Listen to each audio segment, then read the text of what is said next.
امت کائنات صلی اللہ علیہ وسلم فرمایا میری امت پر ایک ایسا زمانہ بھی آئے گا کہ لوگ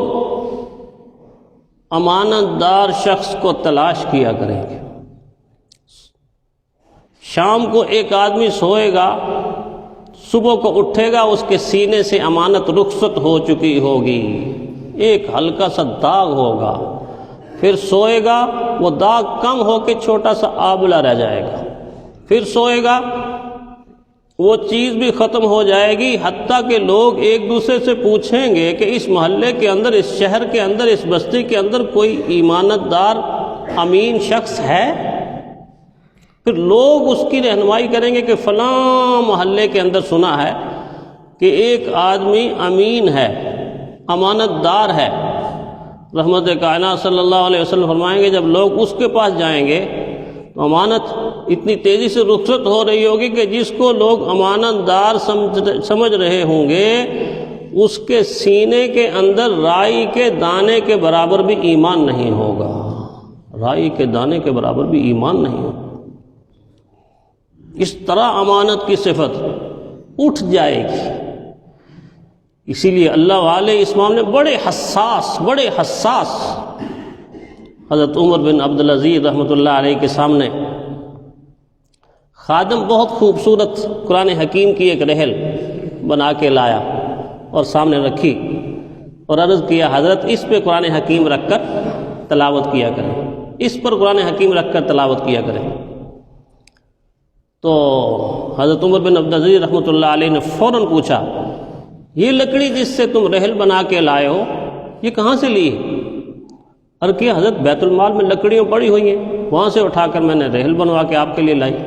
لے آیا ہوں۔ تو اس وقت تک حضرت نے قرآن حکیم اس رحل کے اوپر رکھ کر نہیں پڑھا جب تک اس لکڑی کے پیسے جتنے بنتے تھے وہ بیت المال میں جمع نہیں کرا دیے۔ اب کتنی لکڑی سے رحل بن، چھوٹی سی لکڑی سے۔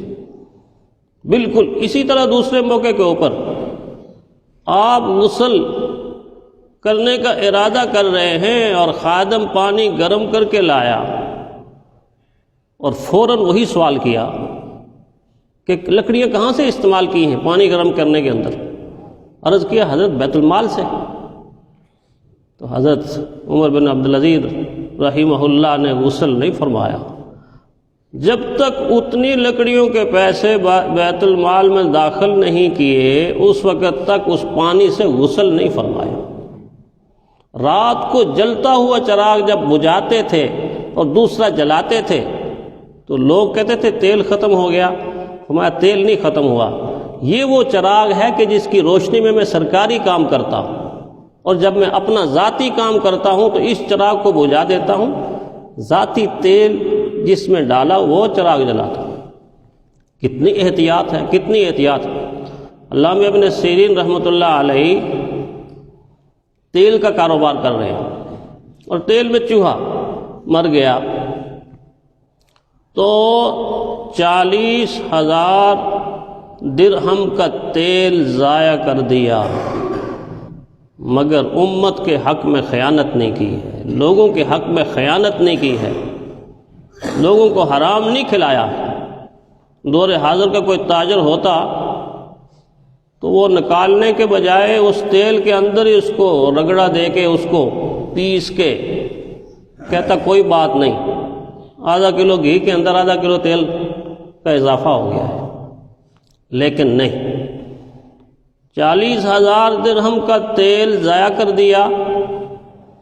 جب مقروض ہو گئے، قرض ہو گیا، لوگوں نے تقاضا کیا، جیل میں چلے گئے تو کسی نے عرض کیا حضرت چوہا تھا، نکال دیتے، باقی تیل استعمال ہو جاتا، دیکھو نا آپ جیل میں آ گئے۔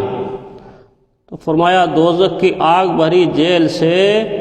دنیا کی جیل بہتر ہے، دنیا کی جیل بہتر ہے۔ میں پیارے پیغمبر صلی اللہ علیہ وسلم کی امت کے لوگوں کو حرام نہیں کھلا سکتا۔ پیارے پیغمبر صلی اللہ علیہ وسلم نے تاجروں کی جو اہم ترین صفت بیان فرمائی، دیکھ التاجر الصدوق الامین، التاجر الصدوق الامین، تاجر وہ ہے جو سچا بھی ہو اور امانت دار بھی ہو، سچا بھی ہو اور امانت دار بھی ہو۔ فرمایا پھر ایسے تاجر کا جو سچ بولنے والا ہو، امانت دار ہو، مع النبیین و صدیقین و شہداء، قیامت کے دن نبیوں کے ساتھ ہوگا، صدیقین کے ساتھ ہوگا، شہداء کے ساتھ، اور